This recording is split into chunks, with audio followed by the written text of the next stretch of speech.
Hi everyone, it's Yukimi. Welcome back to the Zainichi Music Project.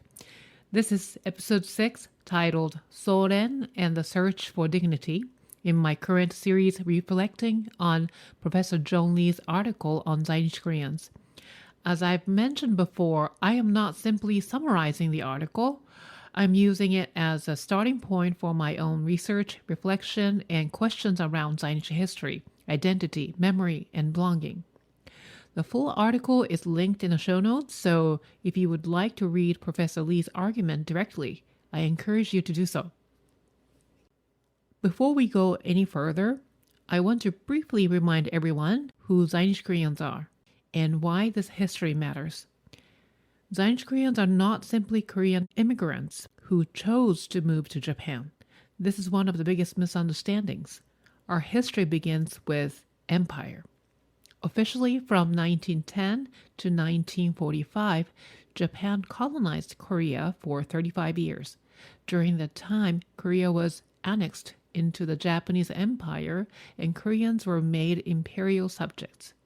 Many were moved, mobilized, or brought to Japan through colonial rule, labor, poverty, war, and survival. Then World War II ended. Japan lost the war. Korea was liberated, but around 600,000 Koreans remained in Japan. And then came the cruel condition. The same empire that had absorbed Koreans as imperial subjects now treated them as foreigners. With the post-war settlement, especially after the San Francisco Peace Treaty took effect in 1952, Koreans in Japan lost Japanese nationality almost overnight. Many became legally suspended between places. Not fully Japanese.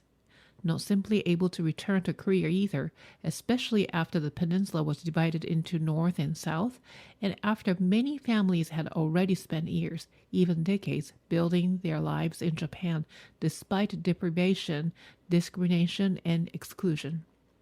So, when I talk about the Zainichi experience, I am not talking about a simple immigrant story.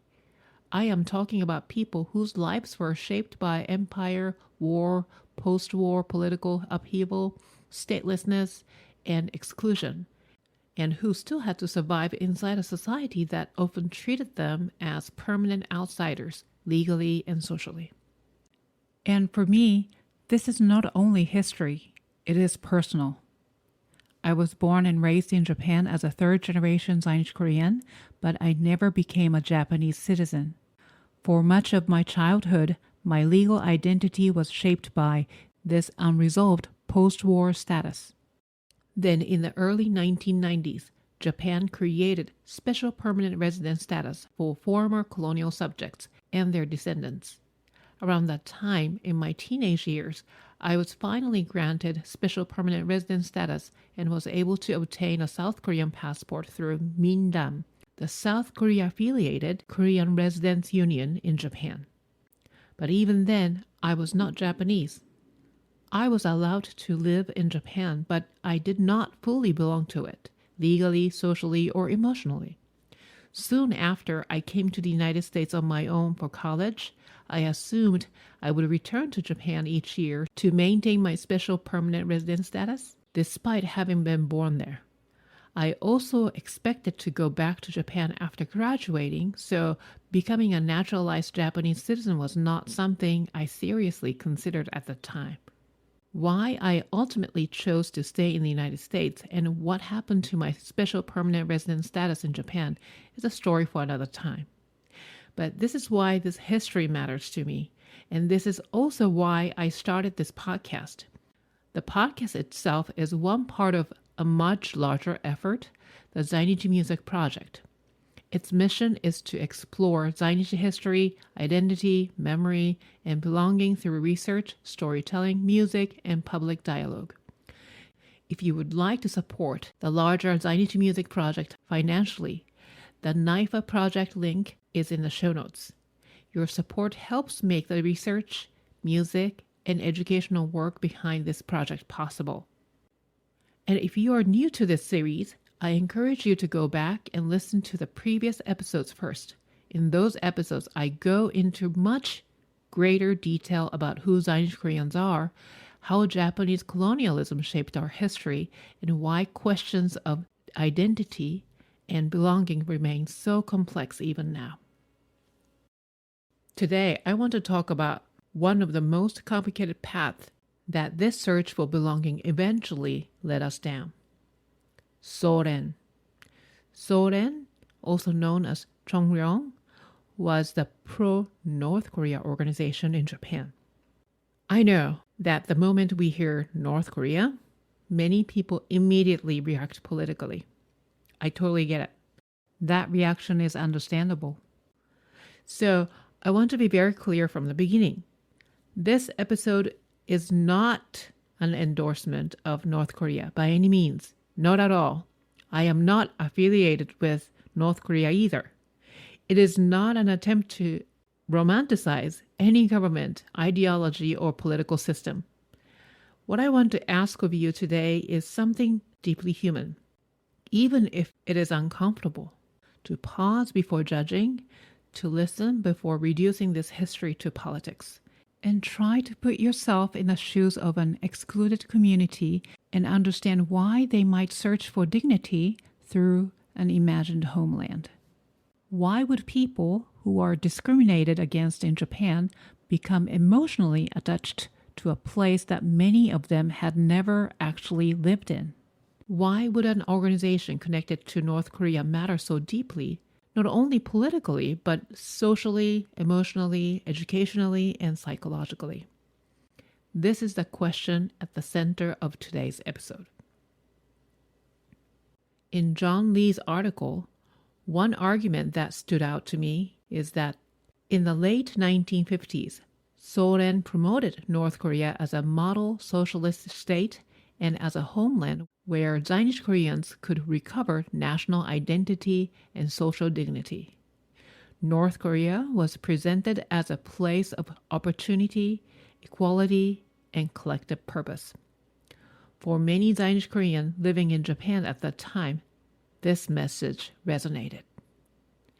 Post-war Japan was marked by widespread discrimination against Koreans. Legal exclusion affected everyday life. Employment opportunities were limited, and access to housing, marriage, education, public sector work, and social welfare was shaped by the fact that Koreans were classified as foreigners, even when Japan was the only home they had ever known. For that reason, Sōren's influence cannot be explained by ideology alone. For some Zainichi Koreans, North Korea became an imagined homeland, not necessarily a place they knew, but a place where they could imagine themselves as Koreans with history, language, culture, and dignity. Sōren's role extended beyond politics. It built community institutions, including schools and networks that offered Korean language, history, music, culture, and a sense of collective pride to children growing up in a society that often treated them as outsiders. And for many second-generation Zainichi Koreans, this was not unusual or marginal. Sōren schools were part of the community structure. But there were also places where political ideology was deeply embedded into education. That is one of the painful complexities of this history. For children growing up in a society that often treated them as outsiders, these schools could offer dignity and a sense of belonging.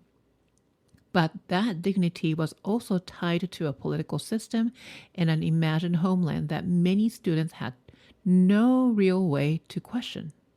So when I talk about Sōren, I am not talking about something distant or abstract. I'm talking about institutions that shaped actual families, children, and emotional lives across generations.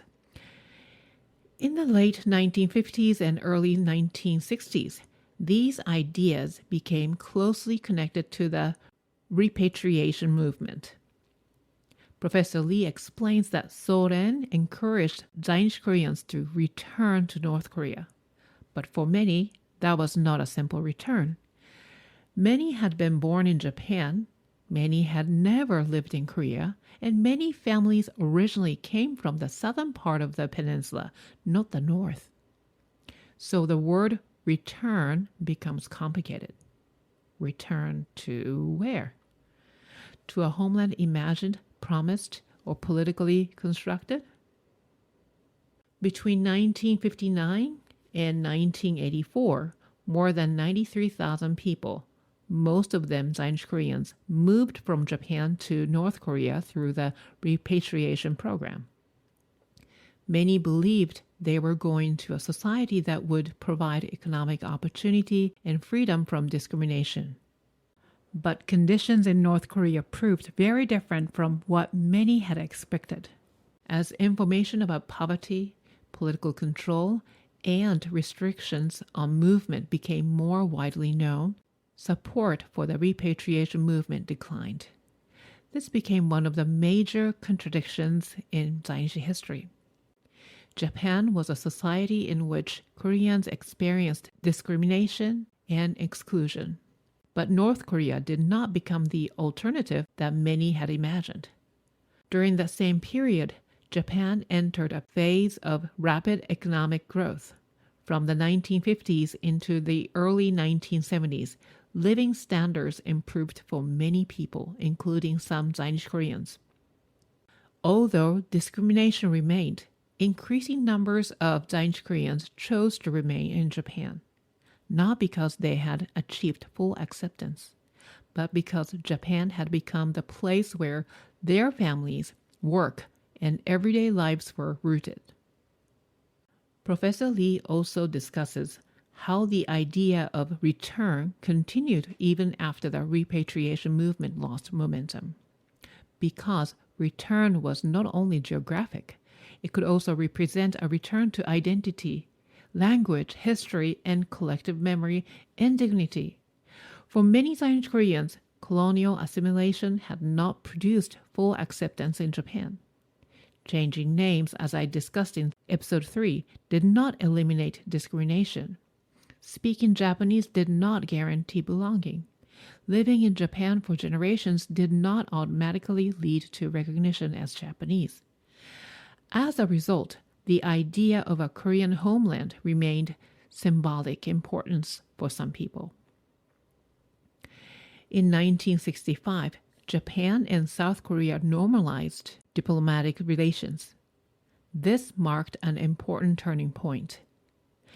Many Zainichi Koreans were able to register under South Korean nationality, which gave them greater legal stability in Japan, including travel rights and access to certain social benefits. But let me be clear, this did not mean we became Japanese citizens, and even South Korean nationality did not automatically mean full belonging to South Korea. It offered a more stable legal status, but it did not resolve the deeper question of where Zainichi Koreans truly belonged. It also became increasingly clear that Korean reunification was unlikely in the near future. As a result, many Zainichi Koreans had to confront the reality that life in Japan was not temporary. Mindan, the South Korea affiliated organization, did not automatically replace Sōren for everyone. Professor Lee notes that many Zainichi Koreans living in democratic Japan were also critical of South Korea's authoritarian government and human rights abuses during the 1960s and 1970s. So the choices facing Zainichi Koreans were rarely straightforward. Japan offered everyday life, but not full social acceptance. North Korea provided symbolic national identity for some, but political and economic realities undermined those expectations. South Korea offered another form of affiliation, but was itself governed by authoritarian regimes during much of this period. Associations such as Sōren and later Mindan for many others played important roles because they provided institutions, community networks, language education, historical consciousness, and a sense of collective identity. They connected individuals to a broader history and community. For me, this episode is not just about Sōren. It is about how political systems shape emotional life. Colonialism, post-war nationalism, legal exclusion, and monoethnic ideology are not abstract concepts. They enter families, names, language, education, silence, shame, and self-understanding. They shape how people see themselves, what they hide, and what they pass down without words. And this is also why this part of Zainichi history is so painful. Because Sōren, North Korea, Korean schools, and questions of affiliation are often tied to shame. Shame from many different directions. Shame around being Korean in Japan. Shame around political association. Shame around what was taught, what was believed, what was hidden, and what later became difficult to explain.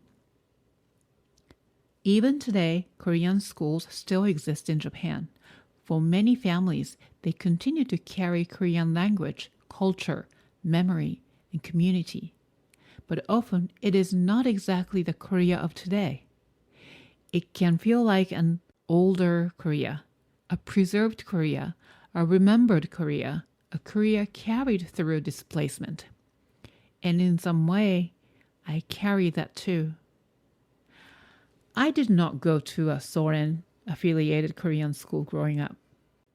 My language and much of my culture were Japanese, and now after living in the United States for decades, I know I'm also deeply westernized. But as I got older, I realized something difficult. Despite being shaped by Japanese language and culture, I had never truly come to know Japan either. In some ways, I had intentionally kept a distance from it. Of course, I'm not fully Korean either. I have never lived in Korea, and I do not speak the language. When I first visited South Korea in my late teenage years, it felt like a foreign country to me. But deep down, I feel that I carry something older, an old Korean soul shaped by memory, displacement, silence, and survival. Today, I live in New York City as a naturalized American citizen, and here I feel a sense of liberation, not because America solves identity, but because it allows me to carry my hybrid identity openly. Zainichi Korean American. Not one thing, not simple, but finally, maybe, whole enough. And this is why the Zainichi Music Project matters to me, because I am not only interested in history as information, I am interested in how history affects the inner life. What happens to a person who grows up feeling that their identity must be managed? What happens to a family that survives by remaining quiet? What happens when dignity has to be constructed outside the society where you actually live? And what happens when even that outside source of dignity becomes unstable? These are not easy questions. I have carried them in my body, mind, and emotions for as long as I can remember. But I believe they are necessary questions because when we talk about Sōren, North Korea, repatriation, Mindan, Japan, South Korea, and legal status, we're not only talking about politics, we're talking about people trying to survive a world that did not give them a simple place to stand. And this is why, even though this is a Zainichi Korean story, I believe it reaches beyond Zainichi history. So many people carry versions of this experience through migration, colonization, displacement, oppression, exile, assimilation, silence, or the pressure to become someone else in order to survive. Different histories, different stories, different wounds, but perhaps a similar question underneath. Where do we belong when the world tells us we do not fully belong anywhere? When belonging is denied, where do people go to recover dignity? And what are the costs of that search? In the next episode, I want to continue from here and move into another painful part of this history. Disrecognition, passing, invisibility, and conditional belonging. In other words, what does it cost to survive by hiding? Thank you for listening to the Zainichi Music Project Podcast. I will see you in the next episode.